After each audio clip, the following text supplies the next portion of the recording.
Donc oyo ezali village Trinidadi.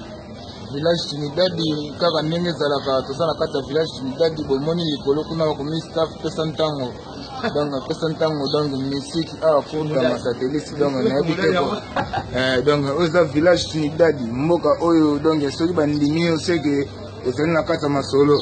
Donc ndenge bandima na bango pena Ibrahim ya Nzambe na nyonso ya ma Charlotte Pigeon Vert. Donc oyo tozomona awa yoka pesa ntango ndenge bakoma ye mama na ngai pesa ntango partout.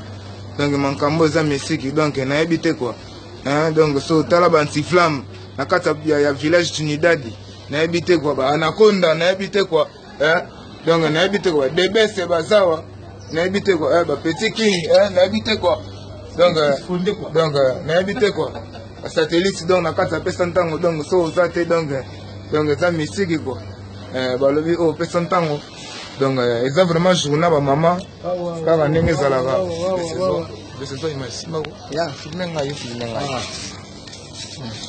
les amis de Londres de secteur trop donc parce que vous allez bambote belé Ibrahim Nzambe na nyonso donc ya ma Charlotte Pigeon Vert de secteur trop donc balobi lelo ezalaki na février donc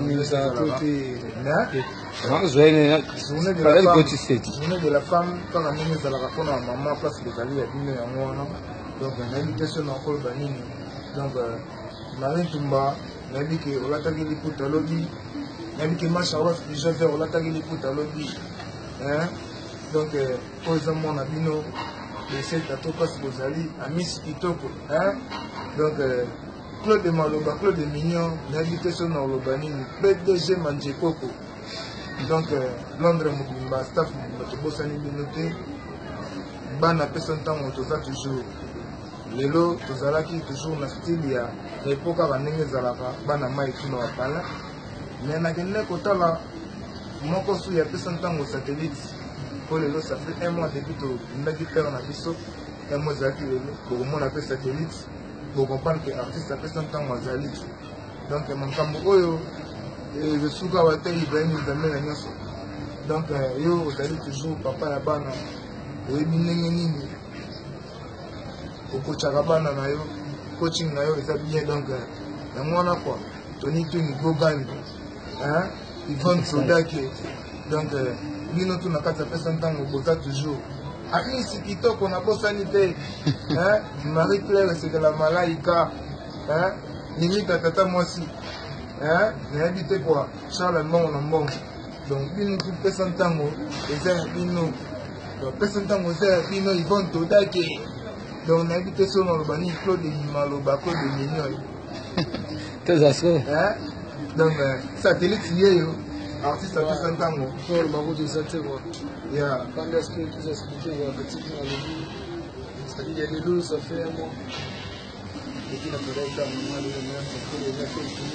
le 9 mars quoi ça fait déjà un mois c'est-à-dire que tu es là il est trop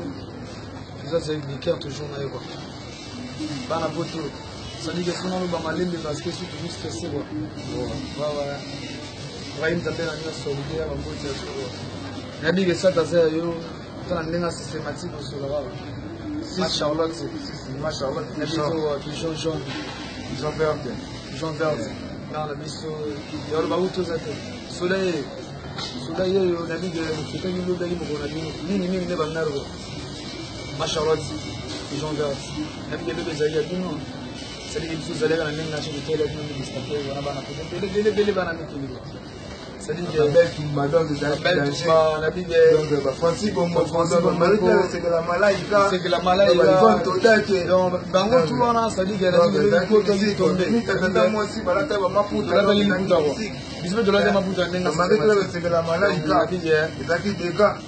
donc bozala bisbe tout ça tout temps toujours en forme alors bato yake Ibrahim Nzambe na nyonso leader on a dit on est là satellite c'est cela nabi délai au parti ali nabi de ça là masolo na ménage grand pote Joseph Vraiment na Londres satellite yeyo sisi amisi kitoko satellite yeyo donc ozalaki na mawa aussi kokunda père na biso ça fait un mois déjà moyo donc mwana moi siko na mitso yo pesa ntango toujours en forme donc na posani te ami na ngai kaka ndenge ezalaka the best Lukombo the best Lukombo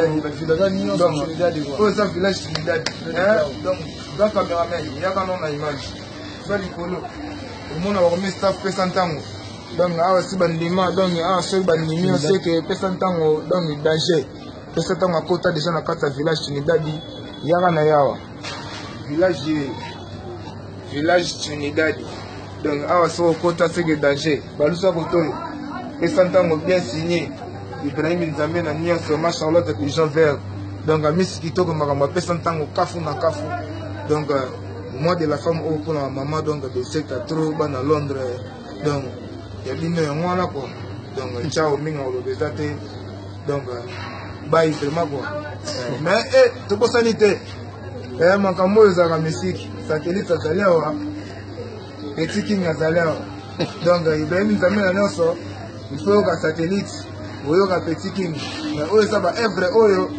eza toujours mpona mutu oyo ebisaki nga wana mais eza na ndenge système bolingo napesaki mwana mwasi oyo sirema na banzaki bolingo mpe bisengo nga na ye lelo yo bebisi mama boyise ezaleli kitoko elakisi libala te Ibrahim Nzambe ma Charlotte donc makambo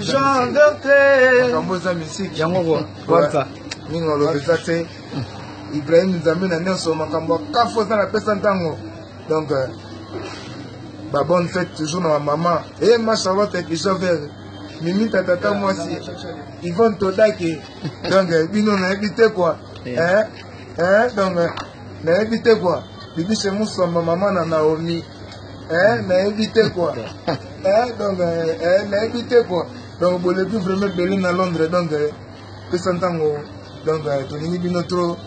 donc aleka songolela bino donc toza vraiment ya bino quoi donc na ebite so na loba nini oza don na ligne PDG Manjekoko na ebite donc babi bino nde batémoin ya makambo oyo Monique Chama na Elise Chama donc na ebite quoi staff de London mobimba donc mbote ya trop donc Jérémia donc boza vraiment belé donc oyo baye donc oyo baye te donc